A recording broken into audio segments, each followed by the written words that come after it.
Hello student, नमस्कार। आज आहार एवं पोषण विज्ञान के अंतर्गत हम अध्ययन करेंगे डायबिटीज़ में आहार के बारे में। और इसके लिए हम आज पहले देखेंगे डायबिटीज़ क्या है, इसके प्रकार और कारण, लक्षण। वास्तव में डायबिटीज़ एक चयापचय रोगों का समूह है और जब रक्त में ग्लूकोज की मात्रा बढ़ जाती है तो इस स्थिति को डायबिटीज़ कहते हैं। डायबिटीज़ या मधुमेह, जिसको हम कह रहे हैं, एक चयापचय से संबंधित बीमारी है।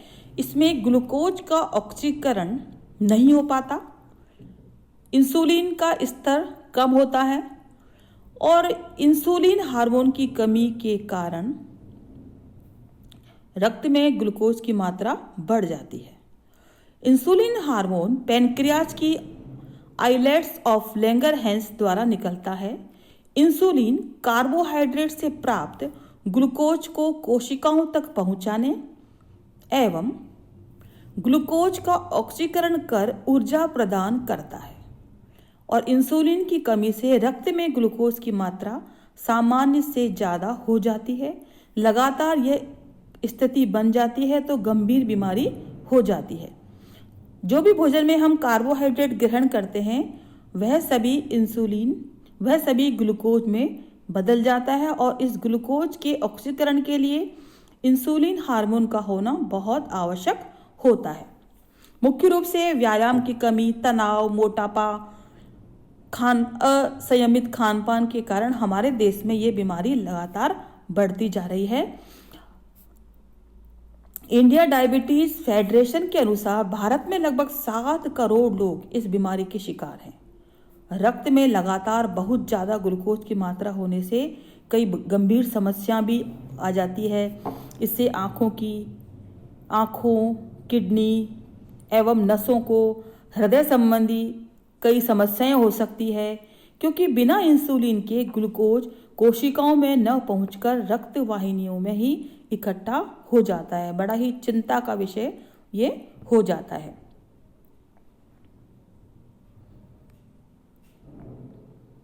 हम देखते हैं कि डायबिटीज़ के जो मरीज होते हैं उनमें सबसे ज़्यादा जो मौत होती है वो हार्ट अटैक से होती है। जो व्यक्ति डायबिटीज़ से ग्रस्त होता है उसमें हार्ट अटैक का खतरा आम व्यक्ति से 50 गुना ज़्यादा बढ़ जाता है।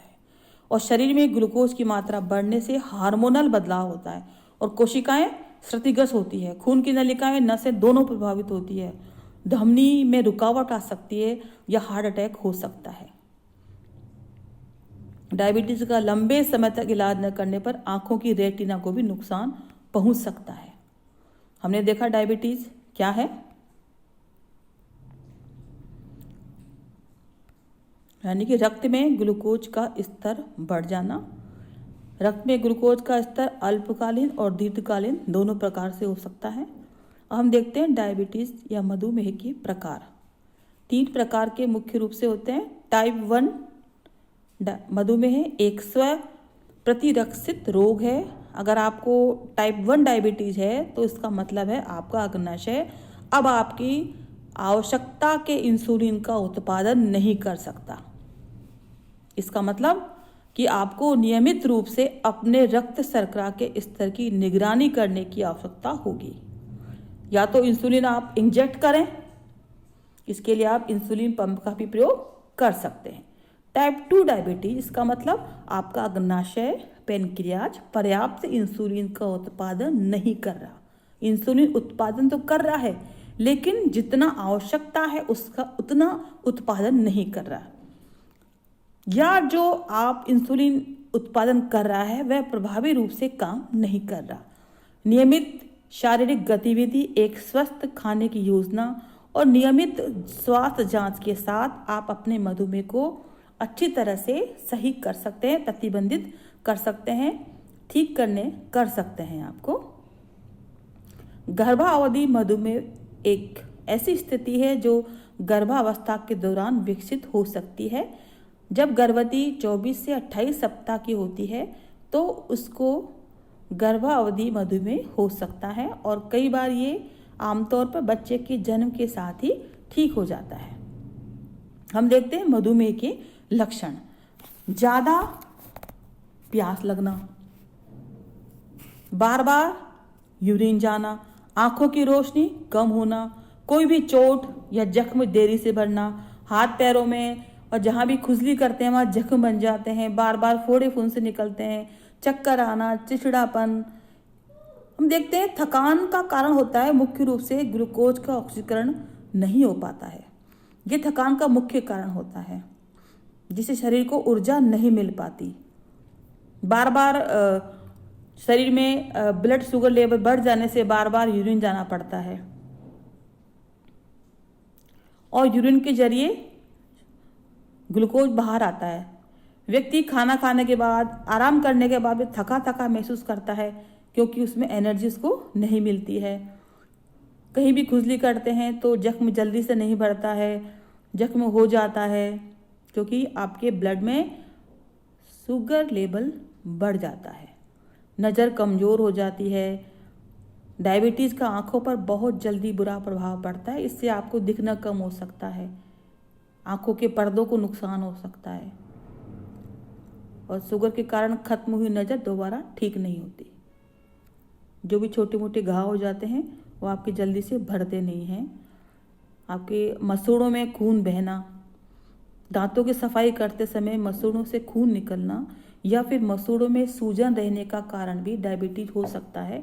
अगर आपको लगातार ऐसा लग रहा है तो आपको चेक करा लेना चाहिए।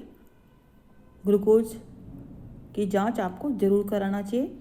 बार बार मुंह सूखना, बार बार प्यास लगना, ये भी डायबिटीज़ का एक मुख्य कारण है।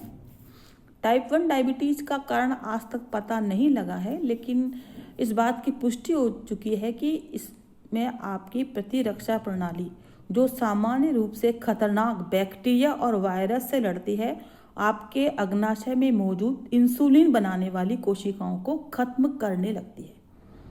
जिसके कारण क्या होता है, आपके शरीर में इंसुलिन बहुत कम बचता है या बचता ही नहीं है। इससे शुगर कोशिकाओं में जाने की बजाय आपके रक्त में जमा होने लगती है। ऐसा मानते हैं कि टाइप 1 डायबिटीज आनुवंशिक और पर्यावरणीय कारणों का एक संयोजन से होती है। हालांकि इसके बारे में पुष्टि नहीं हुई है। टाइप 2 डायबिटीज, इसमें आपकी कोशिकाएं इंसुलिन के कार्य में बाधा उत्पन्न करने लगती है और आपका अग्नाशय इस बाधा से उभरने लायक इंसुलिन नहीं बना पाता। इंसुलिन बनाता तो है लेकिन कम बनाता है। रक्त में ग्लूकोज कोशिकाओं में जाने की बजाय आपके खून में जमा होने लगती है। टाइप 2 डायबिटीज का मुख्य कारण आनुवंशिक हो सकता है। गर्भावस्था को सुरक्षित व सही रखने के लिए गर्भनाल कुछ हार्मोन बनाती है जिसके कारण कोशिकाएं इंसुलिन के कार्य में बाधा डालती है। आमतौर पर इसकी प्रतिक्रिया में आपका अग्नाशय पर्याप्त मात्रा में अतिरिक्त इंसुलिन बनाता है। हालांकि कभी कभी अग्नाशय ऐसा नहीं कर पाता और जब ऐसा होता है तो आपकी कोशिकाओं में ग्लूकोज बहुत कम जा पाता है और ज़्यादा ग्लूकोज खून में रह जाता है। इस कारण से गर्भावधि वाला डायबिटीज हो जाती है। टाइप 2 डायबिटीज के मुख्य कारणों में हम देखते हैं वजन का बढ़ना, मोटापा इसका मुख्य कारण में एक होता है क्योंकि कोशिकाएं इंसुलिन के कार्य में बाधा डालती है। हम देखते हैं असामान्य कोलेस्ट्रॉल या ट्राइग्लिसराइड स्तर, आपके शरीर में गुड कोलेस्ट्रॉल का स्तर या अच्छे कोलेस्ट्रॉल का स्तर कम है तो भी टाइप 2 डायबिटीज होने का खतरा ज़्यादा होता है और ट्राइग्लिसराइड का स्तर ज़्यादा होने के कारण भी टाइप 2 डायबिटीज का खतरा बढ़ जाता है। शारीरिक गतिहीनता, आप शारीरिक रूप से जितने कम एक्टिव होंगे आपको टाइप 2 डायबिटीज होने का खतरा उतना ही ज़्यादा होता है। शारीरिक गतिविधि करने से वजन नियंत्रित रहता है और ग्लूकोज का उपयोग एनर्जी के रूप में होता रहता है। हाई ब्लड प्रेशर भी टाइप 2 डायबिटीज का एक कारण हो सकता है। पारिवारिक कारक, माता पिता, भाई बहन, किसी को भी टाइप 2 डायबिटीज होने के कारण आपको भी होने का खतरा बढ़ जाता है। उम्र के साथ साथ टाइप 2 डायबिटीज होने का खतरा बढ़ जाता है। गर्भावस्था में भी कई बार टाइप 2 डायबिटीज बढ़ जाता है। गर्भावस्था में 25 वर्ष की आयु से ज़्यादा उम्र की महिलाओं को डायबिटीज होने का खतरा बढ़ जाता है। यदि आपके खाली पेट रक्त शर्करा टेस्ट 100 मिलीग्राम प्रति DL और 125 मिलीग्राम प्रति DL के बीच होता है, या आपका खाने के बाद की रक्त शर्करा जांच मौखिक ग्लूकोज सहिष्णुता परीक्षण OGTT का परिणाम 140 से 199 मिलीग्राम प्रति DL के बीच है, आपका हीमोग्लोबिन से 5.7% से 6.4% के बीच है, तो आप प्री डायबिटिक हैं। इसका मतलब है आपकी रक्त शर्करा सामान्य से ऊपर है। अब हम देखते हैं डायबिटीज के मुख्य कारण हमने देखे। मुख्य कारणों में हमने देखे वंशानुगत कारण, आयु किसी भी उम्र में हो सकता है, लेकिन ये 40 से 50 उम्र में वर्ष से अधिक में इसकी होने की संभावनाएं बढ़ जाती है। मोटापे के कारण, जो व्यक्ति मोटे होते हैं उनमें यह खतरा ज़्यादा होता है। स्त्रियों की अपेक्षा पुरुषों को डायबिटीज ज़्यादा होता है। मानसिक तनाव, क्रोध, चिंता, भय आदि कारणों से व्यक्ति समय पर ढंग से भोजन ग्रहण नहीं कर पाता, अनियमितता उत्पन्न हो जाती है और कार्बोज का चयापचय प्रभावित होता है। इस कारण से भी, मानसिक तनाव के कारण भी डायबिटीज़ हो जाती है और शरीर की जो क्रियाशीलता कम होती है तभी डायबिटीज़ उन लोगों को हो जाती है। तो आज हमने ये देखा कि डायबिटीज़ क्या है, इसकी प्रकार, कारण और लक्षण। अगले चैप्टर में हम देखेंगे डायबिटीज में किस प्रकार का आहार ग्रहण करें कि हम इसको कंट्रोल कर सकें।